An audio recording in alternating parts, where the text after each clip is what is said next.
same lane. It's 2 melees, but actually once you go like level 2, nice shards, drunken brawler, and tag team, you have a lot of kill potential. 10 seconds remaining. Right. And you know, when you talk about the classic 4+1 playbook, you know, look at how VP was able to run to win so many majors last year. I mean, VP is so adept at just turning it into a contest of who can contest the other team's safe lane better. And this Brewmaster and Tusk combo, we pay too much attention to kills in the laning phase and not enough to farm differential. Like, this is a lane combo in the Tusk and the Brew that if they get off to a good start, are capable of preventing an enemy carry from farming. That's the thing, the aggressive potential. You do see Vega going into that OD, and this is a hero that can farm fairly well with the change to the Arcane Orb with the splash damage now. Yeah, I that's the thing. You've had this in your head for a while, and it took me a while in that Vega game to finally wrap my head around it. But OD is a very different right now, and you know, you're no longer nearly as RNG reliant. You have control over when you're going to activate that equilibrium and get your mana back. And yeah, the splash damage on Arcane Orb means that OD can farm stack camps. It means that he can hold out against mega creeps for 15 minutes, which we saw Vega do. I still need to see a little more from this. It still feels like a hero that can win its lane and just kind of get stuck standing there hitting creeps, that it doesn't necessarily play on the enemy side of the map as well without a good supporting cast around it. But that said, I think the 3 heroes already on board, all 3 of them form credible 2 and 3 hero kill combinations along with the OD. That's kind of the thing. The difference with OD now is like they've identified how BKB screws him over. He's this very snowball focused hero. So the kind of counter argument when they balance them seem to be, okay, you can't just be snowball all the time. You've got heroes like Slark that get permanent gains out kills, but OD doesn't. What if we gave him the means to farm in his downtime? And that seems to have been a big focus, is saying, if this hero doesn't get off to a good start, let's give him a means to potentially recover in the game. Sure.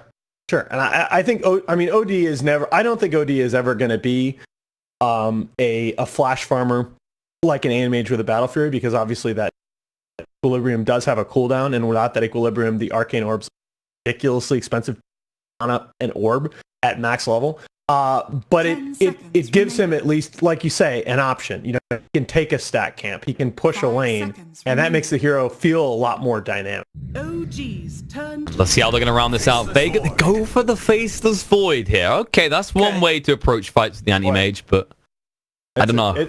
It's a throwback too. I mean, this is Void versus AM, right? How many years have we been talking about this in pro Dota matches? And this is, you know, unlike the Void combo that we saw earlier today, I think this OD is a much better complementary piece to, say, the Medusa, because OD doesn't need to get nearly the farm before he can play, especially alongside 3 other very active heroes on the enemy side.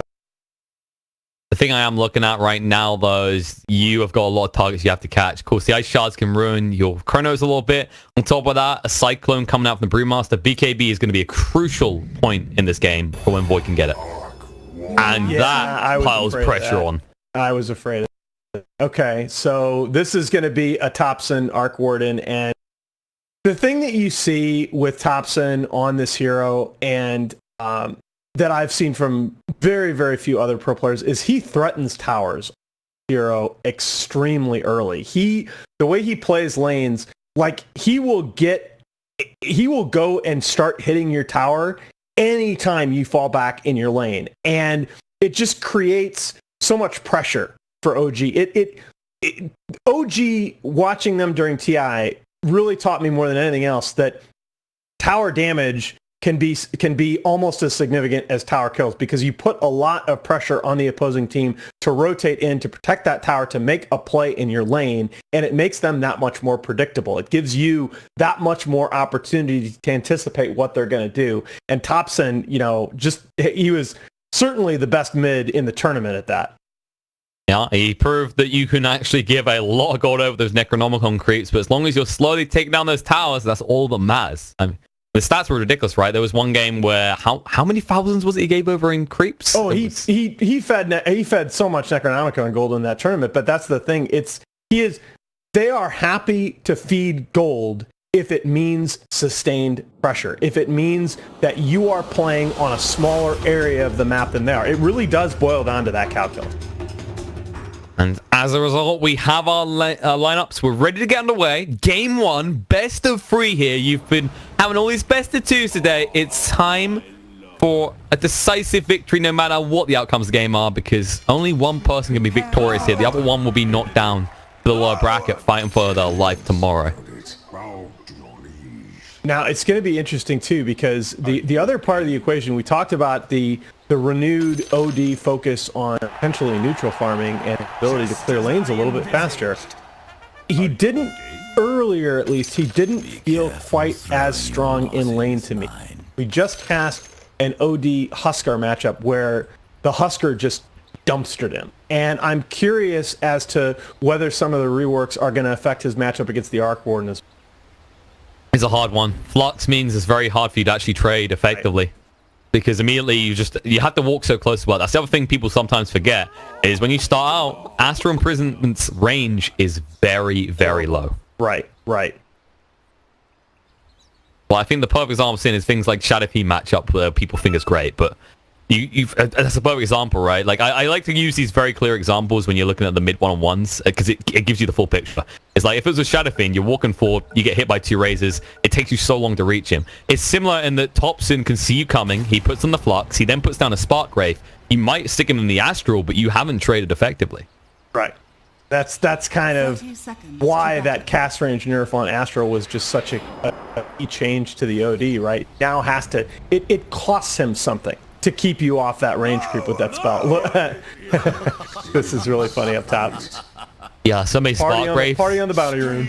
Does anyone want to come and get this? I didn't think so. Get a Clary as well, so we'll be fine with that. I mean, they become like Techie's minds at some point, right? Look at this. Madara. And he's just going to time walk it off. Well played. Now, Inkswell running. Forces boosting to level in the blink. Both of them forcing their mobility spells, and that means Runes secure top for Vega, but Runes also secure bot for the side of OG. That's how it goes. A nice heady play by Madara to say, all right, fine. Stack up your rates. And they switch it up. They say, okay, we need the anti-mage matched up bottom. They'll have Seb heading towards top. Wow, both blocks pretty good by these 2 mid players. Look at Jarax. I love this move, actually. He loves in a tag team, and he knows he can get that aggression because of the way the creep waves work now. Good call. Get him off to a pretty nice start here. It's looking not too bad. Page taking some harass here, though. Waves ends up astraling the creep there. Yeah, he had no choice. It's once again, you have to get so close, and Thompson's going to move back as soon as he sees you move like that, which means you're aggressive. Really low down here. Oh, he is. May go down. Oh, he's going to go down. They get the final touch. Nice move there as they bring 3 heroes down the side of OG. And this is kind of that power I was talking about when you bring a Tusken in a tri-lane scenario. You're not going to have him hang around, but to begin with, just opening up like that kill. Also just very, very efficient for that level 1 front. Yes, definitely, and that gives them a decent start, and you need that on the Tusk because this is a hero that, well, pardon the pun, but he does tend to snowball out of control if he comes out of the lanes looking pretty healthy, looking pretty bulky. Wow. It's the classic comment. It's a classic. It's a fair comment though, especially with this new iteration. I think that's the thing that people haven't clocked onto yet. Like you mentioned it yourself with the sigil being removed. That ability was like no one really wanted to level early on. It was maybe it would net you a kill 1 in 100 scenarios, but tag team just does so much early on. Sub does win the race to level 3. Arax has been back pulling camps, but a lot of damage. Duck here behind trees. He does have a salve available as well, so he's trying to win the regen battle. No, they're just doing damage. They want to force the time walk out because it's a big cooldown level 1. That's a lot of damage you got off the tag team. That's not bad. It's insane. And, you know, sometimes there are games where you go greedy, you take an orb of Emma as well, and it's just absurd. In this type of game, it's not worth it because the Void can get away anyway. And on top of that, you need the extra regen anyway. So. But he will start to have this impact, especially with Drunken Brawl. You see that the Time Walk got used. Like, if you approach it too hard, and the Drunken Brawl comes off cooldown first with the tag team, you can take him down to half HP, and he won't have the Time Walk. Yeah. The other nice thing, though, about the... Oh, Here we go. A little action on They're top. going in. They're going for maybe next time. That's much easier. Feel the crits, feel the power of it. And now Badara's going to harass back, but he can't be too aggressive. Oh. That's the position on the squishiest hero in this game, both sides. And there we go. Tag team comes out, just forcing Badara straight away. And it's I think the most ridiculous part about this spell when you look at it is the mana investment. Yeah, it's very, very, very manageable. But, you know, it's funny too, though. This Void, the Time Walk is going to play better in this level. Maybe I gave it credit for. Because you're taking very few damage instances. Taking few instances of high damage. Down bot, a lot of damage being taken both sides. A lot of damage too. Pycat is just going to dance around a little with Kezu here. We'll move away. Doesn't want to mess with the sandstorm. But so far, I mean, Pycat's doing great. Top of the CS shot. Yeah, that for an anti-mage in lane, that's going to be... It will eventually become a sure problem here. I'm looking at what Vega has, and you just think of a Void. He can get active earlier than an anti-mage, but he's limited by this big cooldown of a Chrono. Even if you Chrono onto an anti-mage, the downtime. This is the combo, right? I mean, the threat of that anti-mage with Frost Shield on him very early on. It's just a lot of damage that he's getting onto both of those heroes with a very manageable mana investment from the... Absolutely means that they can... Just trades really well. Yeah, it's also the armor, the reduced damage. It's just very hard to compete with that. Meanwhile, competing in the mid lane. Look at this. Already a lead building for Thompson. He has XP advantage as well by a decent amount. And if he hits 6 first, the mage is in trouble. The XP is the significant thing, right? The CS differential is pretty minor, but yeah, him getting to level, whichever of those heroes gets to level 6 for a problem. Meanwhile, action here on the top lane is Madara using his time walk offensively. He's those nice shots. Seb's Brewmaster.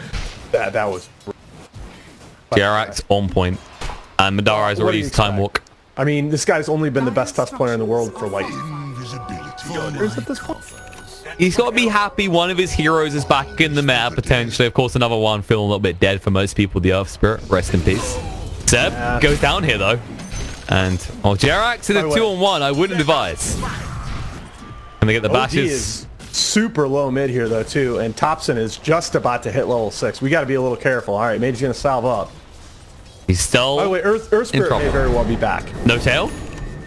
No tail's got the gaze. He doesn't actually realize this mage is going in right now. There it is. He can actually drag out the gaze if he wants to. He doesn't even use it. Frost Shield's enough. Thompson stands his ground. Mage will go down. It's an unfortunate turn of events. Meanwhile, while that's happening, top, they strike back. They're like, all right, you can kill me off, but when I'm back in lane, once again, Rubik always the vulnerable target. Was No-Tail 0-1-1 going into that? He was 1-1-1. Okay, he was 1-1-1 going in. All right, that makes a little more sense. All right, Jarak's getting a little bit low. Madara, again, he'll go down. He is using these time walks offensively with absolutely zero hesitation. That's just the kind of player he is. Absolutely. You can already see where Mage is really vulnerable here in the mid lane. He imprisons himself. No. Yeah, he's surrounded. He's in a little bit of trouble. No-Tail can't get that close, but it won't matter. He'll live, and Mage will not as he goes down. Gives the last hit to his carry. Good boy. And look at Jarax. He's up to level 4 now. It should be a point in Snowball next. And there you go. Now, with the level 2 tag team, he can aggress onto anyone. Yeah. It makes you... You're a sick roamer right now. Oh, Seb, be a little bit aggressive. You might be able to get your AM kill done. Quite possibly. Kezu is lingering low on HP. Jarax is he going for a long wraparound? I think he is. He's anticipating Mage coming back to lane. And look at the line being drawn, actually, as Grimstrike says he's around here. They want to counter this gang. He needs like 1 creep to 6 here, too. How crazy would it be if they get this kill? All right, he is level 6, so they do at least have to watch out. Yeah, but this ward spots him. They know where Mage is. Jarax can't get vision, though. That'll force him away, but the rotation's coming in. Kezu's going to be in. No-Tail is pretty deep. Things are going to come out. Kezu moving in right now. There we go. Forest Drake, Sandstorm. Phantom is embraced. Ensures the kill. No-Tail. Another Snowball coming in. Astral used defensively, trying to move away. The Sansa's out in the tusk. He needs to get out of it right now. The Chrono. It's big with the Sansa. They get rid of Thompson as well. They take out the support. They take out the mid. And the on-point rotation from Madara. Chad, I'm sorry for your ears, but yeah. That's just Madara Dota in a nutshell. I mean, he's been this player since London Conspiracy upset EG at MLG Austin. I mean, this guy just plays with absolutely no fear. Pays off here as he does get great value out of the first chrono of the game. And OG, they're going to have to ramp up the pressure because I'm going to be honest, I haven't really felt the impact of this tusk so far. Good defensive shards where they can, but you look at his score. 0-2-4 has enabled a few, but this isn't... I'm getting out of control and I'm feeling strong tusk going into the mid game. Yeah, that really stops the momentum right there. Seb, these bashes. Oh no, Mage! Oh, Madara's gonna chase through here. No bashes though. Seb will get away, but barely. Actually, is he? They're thinking about going for the Fade Bolt, but Seb will bottle up. Meanwhile, Mage, as you said, getting a little bit close to death as he does escape the grips of Thompson. Yeah, but and not by much.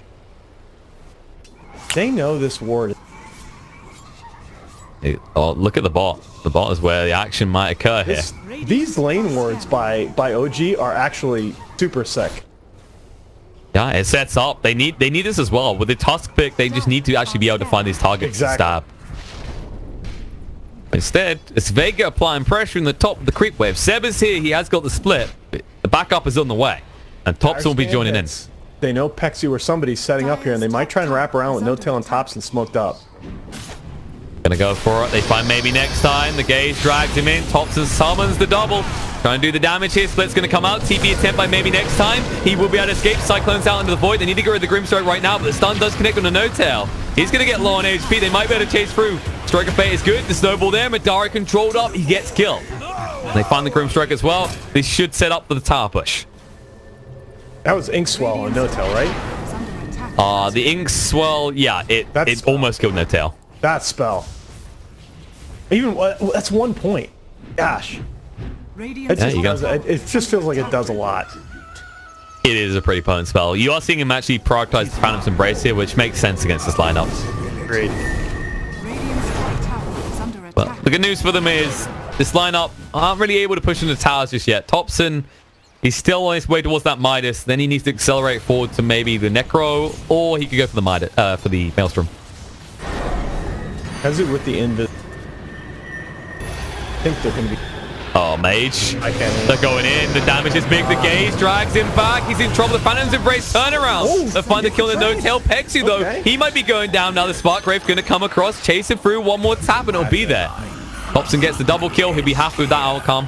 He says, "You die for my causes, El Capitan."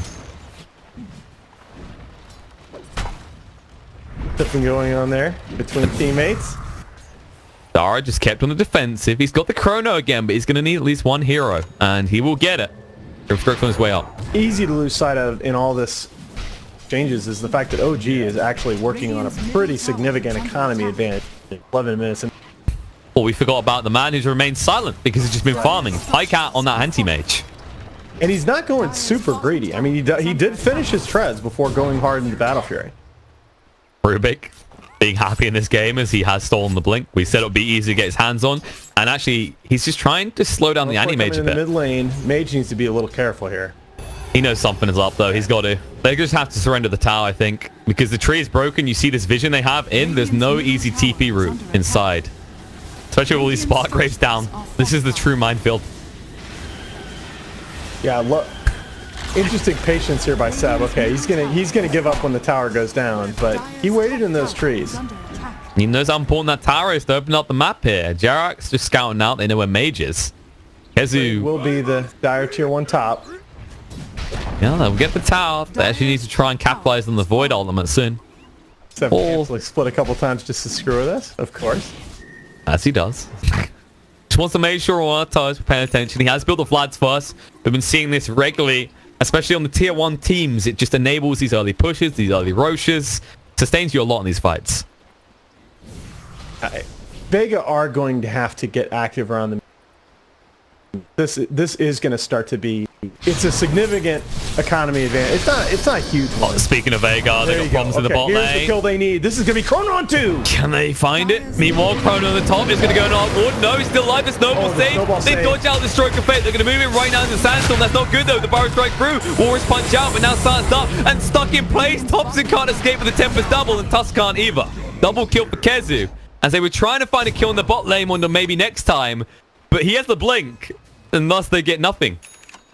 Madara gets the initiation there onto both Thompson and his Tempest double, identifies the correct one. Seb, split in the mid lane here, trying to go for a kill on a mage alone. Finally, Anti-Mage is going to TP in, but this is not really the point at which he wants to fight. Nice response. Oh, they can't pursue. No-Tail needs to be careful. Exploiting that Sandstorm. He is. You saw No-Tail down to half HP, and he was like, nope, I'm out. He knows the Bar Strike is there. And they don't need Pycat to be involved in this fight. They need Pycat to continue farm. It should be around, I'd say, about a 16-minute Battle Fury at this rate. Yeah, which again, he chose to be a little bit more on the conservative side, got those treads first. I think you're going to see more and more AMs as the patch goes on before go to the treads, but we're getting action up here. No-Tail's going down very fast. He's in a little bit of trouble, and he goes pop. Kezu just waiting. It does escape. Take the camp, guys. No, they're going to leave it. All right, Anti-Mage will be happy about that once he completes the Battle Fury. They do have the means to take it as well with Mage. Yeah, exactly. I mean, OD, you got your Midas, man. Madara? They see him here. They're chasing through. Just use the time wars coming off cooldown. Snowball through. They got the War's Punch as well. No, he mistimes it. Time dilation now. Ice Shards are good. Jarak slowed way too much, though. Oh, and Seb comes in with the Haste Rune. But he so much wasted time. Make the play. Yeah, exactly. That's 3 heroes. Meanwhile, all the while, bottom tier 1 is getting owned. And you see what Mage has built. He's like, all right, Archwarden's not the only one can do this. He's built a Midas himself. No, you understand. Even with the splash of the Arcane Orb, you know, Vega have to worry about just losing this game on economy as time goes by. And they've really stopped the bleeding quite effectively. That Chrono kill in conjunction with the Midas on OD is at least going to give them some breathing room in terms of the rate at which OG is going to be able to farm relative to them. Of course, getting extra levels means you're going to get more in. You're going to stack that up for the Science Eclipse. And you can't risk Thompson getting a level advantage and not really being hurt at all by these Science Eclipses. That's one of the best ways of actually just getting through the Tempest double quickly. But just as we say that, talk about OG's farm, though, Thompson going with the fairly aggressive Shadow Blade build here onto his Arc Warden. Yep, straining the Orchid as well. He knows he has to apply aggression. He knows that Mage doesn't want to have to build into a BKB too quickly either. Neither does Void. Very true. Seb waiting in the mid lane. He does have the split. Kezu's nearby, a little bit deep. They put down the sentry. Stun's coming out. Those snowball through it too late. They're in trouble against Lich. Moving forward, Madara has got the split. But where's his target going to be? Cycloned up in the air. The split is being used decently. Mage down to half HP. Kezu standing here, just dances his heart off. Madara is going to wait on the Chrono though. Can he actually use it? Oh, the Mana Void going down. The Science Clips in return. The Science, there's the Chrono. They connect on the 2. They're going to find Anti-Mage on the high ground. Tusk is fast well. But no, perfect bubble. Alive by the bubble. Will buy a lot of time. Enough for turnaround kills to occur. Thompson on point with these magnetic fields. What a stud. What a stud. Yeah, that was just absolutely great bubble placement where Void was. There was just nowhere he could go to set up the hits. And they're going to get Roche out of this. They are. It won't take them long either without Vlad's and with the damage that Thompson does. Look how quickly it drops. And first item Vlad's, if you guys haven't already seen some of these matches in minor and major qualifiers, first item Vlad's on these offlaners feels so good in this patch. It's not just that. It's also, this is the another use of the tag team. You're seeing it right here. That damage, a lot of that is coming from the maxed out tag team. Tusk, a newly formed hero with just one big change. Yeah, and there's no, like at least when you talk about Cold Snap has a cooldown between the procs. There's no cooldown between the tag team procs, is there? You get the bonus damage no matter what. Yeah, you just keep hitting. That's as much as you can in 5 seconds. That's actually pretty crazy. Especially when you consider that there's 2 Arc Wardens attacking at a decent rate. Right. Especially even more when you remember Magnetic Field is a thing that gives attack speed. It starts to add up pretty quickly the more you think about it. It's actually really scary. If you're mage right now, you're like, why is a Rubik farming my jungle? But that is what they do with MNT, just like Secret does with the App Store. They will put some farm on this heroes. Opson's just going to Shadow Blade away. They were trying to get aggressive, but they haven't brought detection for him. And look at the rotation come from OG. They want to backstab when they still be able to do so. Power Strike gets forced out. Time Dilation, Snowball in, though, going to work. He carries through Thompson with him now. War response will get the kill to Kezu. Pexu found as well. The Chain Frost, they just shrug it off. They don't even care. That should be a tier 1 push for the side of OG. Just look at Void right now. That's he just pretty wants good out. bubble placement yet again. No, Void's like, all right, I'm pushing bottom, guys. Peace. See you later. He's going for a Shadow Blade himself, which means he's going to start to fall behind the Sunny Mage, who has got his Battle Fury, has had it for 2 minutes now. OG, though, is starting to really take control. It's worrisome. You can already see Mage aggressively position himself in the jungle to farm. Means he's always close by if they need an extra hand in these fights. While speaking of hands, the Might is still being used by OD to try and just keep up in terms of gold and XP with the side of OG. Pink's coming out, though. They know where he is in this. He's pretty deep as well. Jerax rotates. Snowball. Oh no, he cancels it. He realizes it's too late. He can't get out now. They have got the chrono. Can they commit it though? They can't because there's no way to save OD. He actually saw it straight away. He wanted a chrono, but he knew he couldn't actually get OD outside it, which if he did with Science Eclipse, he'd probably get 2+ kills there. That was just very awkward from the get-go. I mean, OD had gone over and he showed himself on the creep wave, so they knew that Void and OD were over there separated from the other 3 Vegas. I got the split on time. They scammed for this as well. Now they need to run. Phantom's Embrace was so old. Phantom's Embrace would have actually silenced him there, and then he would have been in trouble. But luckily, they changed that spell a little bit. Orchid coming out from the Arc Warden is a huge item right now. That's big time pickoff potential, even onto the big cores. Vega. I'm just watching Jerax right now. Like, I love this. Like, I'm gonna harp on about tag team because I don't think people have fully processed what this spell does now. Because it's not just the aggressive use. He's actually walking around with Anti-Mage with the tag team on, so he farms camps even quicker. Yeah, that's totally fair. I mean, 70 mana, right? On a 15-second cooldown. Why not? And as a result, you can already see that the Anti-Mage is keeping up in terms of farm with the Arc Warden. The problem is, these 2 heroes farming this much, one of them's going to have to start taking risks soon. Because there's only so much of the map to say. I mean, they're able to control the map, so Seb is going to get initiated on, but there's really not... No, he's not. The sun is coming out. Madara! He's gone. He wanted the chrono opportunity. They reveal the Orchid, and they get a great impact out of it. I mean, Vega are having to go so deep onto the OG side of the map to make these moves. They feel a lot of pressure to disrupt the farm because they know this Arc Warden AM are eventually just gonna beat them on economy. Seb right now with this Thompson build, mid-swing, Seb gets stunned up by the Ink Swell as the Grimstroke TP's away. Meanwhile, in the mid lane, Snowball coming through. Low on health, Jerax almost dead, but he's still alive. He's escaping. The gaze is there. They're going to turn around. He's still alive. They can't kill him. Finally, the Fade Bolt, but maybe next time, maybe too deep. Power Strike comes out. No Tail's going to get low, but Kezu is seen. Now the Tempest double. There's the silence coming out. And Kezu's in a lot of trouble. He's going to go down. Maybe next time. He's out of his damn mind. I mean, he's having the time of his life. Yeah. Like, it's full glass cannon, but he has the means to protect him. And even if he goes down, he takes 1 or 2 heroes with him. He knows that later on, his Anti-Mage is going to be ready to fight, and he is going to brutalize the side of Vega. Yeah, exactly. I mean, Thompson happens to be leading the board and farm at the moment, but he knows his AM is right on the cusp of that. A couple more minutes, he's going to be at that 3rd item, which looks now to be a butterfly, and he's going to come into these fights and just be killable. Oh, Thompson, no! He was so close to TPing out there. The Aegis just expired.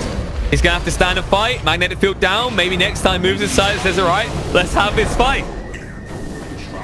It will end with his death. That was overly greedy. Caster curse there. Hey, we were saying earlier, someone has to play aggressive because these heroes farm quickly. Anti-Mage is eventually going to have the whole jungle to himself. A little bit of a misplay there, as he probably shouldn't have been there with the Aegis running out. Yeah, if anything, the misplay is just overestimating the timing on the 8. But again, I have no problem with that for exactly the reason that you know that you need to farm on the other side of the map with as fast as this AM is accelerating. There you go. There's your AM active. Yep, the new active, quite useful. And look at this, Madara with the Shadow Blade play behind. That's a dire sentry war. Look at the move. Mage says whole team go. They need to find this anti-mage because if they don't slow him down, it's up to 14k right now compared to Void's 9k. Eventually, a chrono isn't going to be enough to kill off the anti-mage. Vega just getting outmaneuvered around the map by... They're being juggled. Pops in on the hunt with a Tempest double. Pexi already knows something's up though. There you go. That's the kind of aggressive push you want to see, you know, where it's a little bit questionable. They knew they were moving to the anti-mage. They just send the Tempest double up to scout and maybe look for a pickoff. Oh, gee, they're just playing this right. They're juggling Vega back and forth across the map. Yeah, and I just love this active Arc Warden build by Thompson. Fred's Orchid Shadow Blade. It's keying so much of what OG wants to do in this game. And yet they don't. They get the sentry down. Thompson has to go out. Like Thompson has gotten. Madara has gotten. Apart from the one very nice pickoff in the Dire Jungle, he hasn't gotten as much out of this Shadow Blade Void build. Oh, he's going towards the BKB next. He actually can't fight without it because of that Orchid on the Arc Warden. Oof. Pretty harsh scenario, and it's not the wrong move. It's not the wrong move though. You can't try and match no, it's farm. absolutely the right move, but. Oh, moving in. Kezu's been found. Dust Reveal's going to be there. Yules. Just to spell that off. Now, they're going to use the split, but blink away by Kezu one time. Burrow Strike to safety. They can't find him in time. Whoops.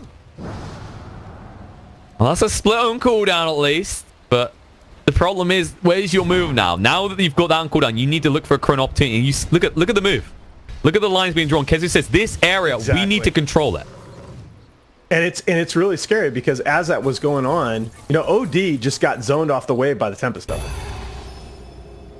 I mean, he just got Orchid and he runs. Oh, Madara's in trouble here, actually. The damage, is it going to be enough? The Spark Breaks as well. It's going to be close. The cage dragging him in. Astral protects him. Now the Soulbind down. Kezu going pretty deep. There's the use of the ultimate coming out from OD. Madara moving in. He has still got the chrono, but no. He just gets evaporated. It's 3 for 1 so far. But now arriving, Snowball in. Jack's looking to get involved right here. Kezu stuns through the turnaround. A lot of damage done. Animate. He's looking to assert dominance in this fight, but they do banish him with the Astral. Moving forward, looking to finish off Jack. Seven's back in the fight. Mage trying to TP away. Are the crits enough? Yes, they are.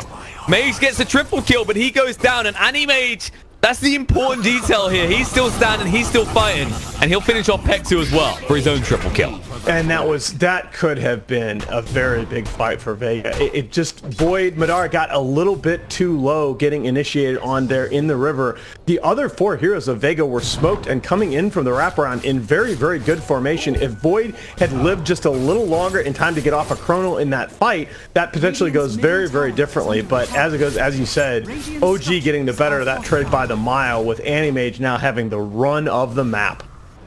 He has almost enough gold to finish off that Firefly as well, and it's just going to get harder from here on out. After that, you probably see the Abyssal, and then he can actually just solo Void. Oh my gosh! You want to talk about seeing somebody go down? Watch what happens when you get tag team on somebody with Arc Warden and is double hitting him with Bloodthorn. Ouch! Just look at this as well. Madara, he isn't going for that BKB. He's identified it won't be enough because the damage just won't be there in the Chronos. Exactly.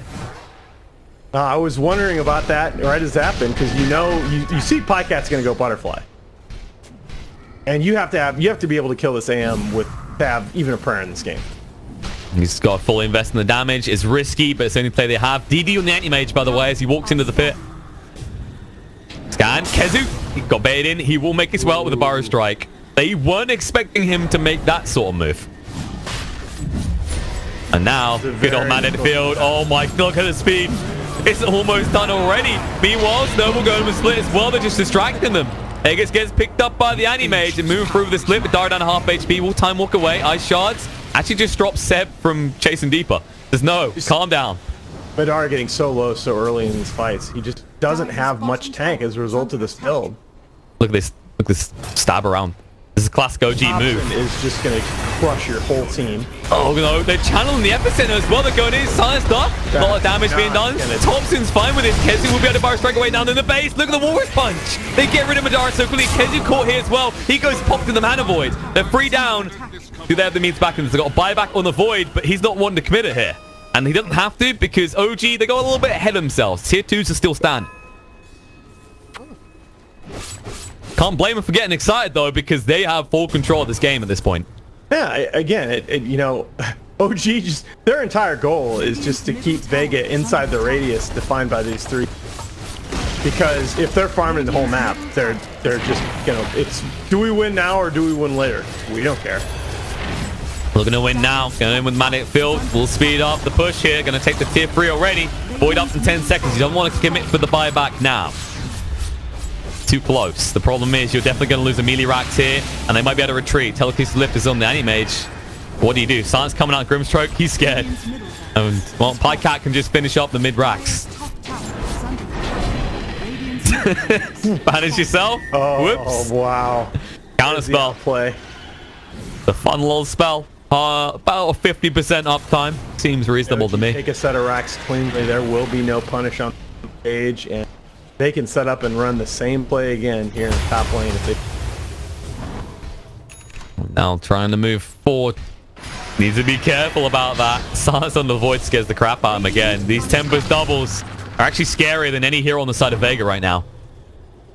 Yeah, I mean, the Tempest double is at the point where it can pick you up. Look at this. They're just pushing out the bot lane. They're trying to make sure other lanes aren't exposed right now because you look at it, there's no other access to the base. The tier 2 is still standing, so OG need to get control of these creep waves. Pretty good read. Well, buy them time. They just need to try and weigh out this Aegis. They know they can't fight before that. Anti-Mage will probably take 2 of you down with him just so you can get an Aegis. And in the same play in reverse, they're going to try and run top here. They're going to try and have Madara intercept. No OG is shown. Uh-oh. They're going in. They can't find Grimstroke. Force Stuff will keep him alive as Anti-Mage goes in. He's got the Basher now, and he wants the target. And Seb, he's holding on to this Arcane Room for the split. Just OG refusing to leave. OG outside the Radiant. They know about Void. And Madara should be being told right now. Huh? Is he going to hang around? He's seeing if he can. This is a risky play. He knows runes are up, so he's got a little bit of time. He's hoping someone comes here, but this is not the move. I mean, that's not the pickoff play. You're not taking that AM. Even if you get him once, you'll lose your life on the second try. Yes, he's wrapping around. They're actually going to try around this tier 2. Just to slow things down. I like that they're not engaged. They understand how far behind they are. The best move they have is the same move they pulled against their earlier opponents, which is just split push, split push, split push. Yeah, but they don't have nearly the same split push. I dislike that they're bringing they're bringing one hero outside the base in a position where I'm not even sure that there's anything that one hero can pick off. And if you're there to push the creep waves, fine, hit the creep waves and get out. Instead, it just feels like Void right now is walking around like a headless chicken. He doesn't have a clear target. He needs his team if he wants to get a good chrono. It can't be a solo pickoff. It's not easy for him right now, to be fair. And look at the dust from Jarak. Just make sure there's no initiation. Moving in stance is going to be there. Snowball through. If they get the pick off and avoid here. Can they get it though? No. He's on the wrong side of the tower. Time walk back just in time. The buybacks come out as both Sand King and Rubik go down in the meantime. Chain Frost thrown out. Walrus Punch is there. Void is dead. He needs to buy back into this, but he's not going to. He doesn't have the buyback. He commits to the MKB. They're going to find Kezu as well. Going to try and run this through. They do get the kill into the Grimstroke. Can they find more? Kezu will escape, but barely. They're in the base. Now, how do you get OG off the high ground? No, Void's done. He bought out. He bought out. He did. They're in trouble right now. They identified that perfectly. And Thompson will just zone them into the base of the man-headed field into the fountain. Just so they can make room to push on these tier 4s. OG know they can end the game, but they need to be quick. 20 seconds until the Void is up.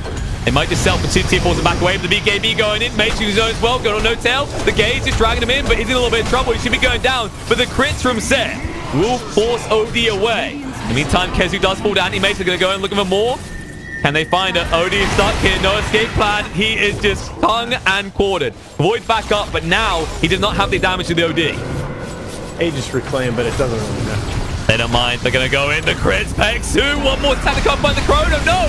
He catches no one here. Madara! It completely is bluffed, and GG comes out. That was their last hope. Celebratory Chrono?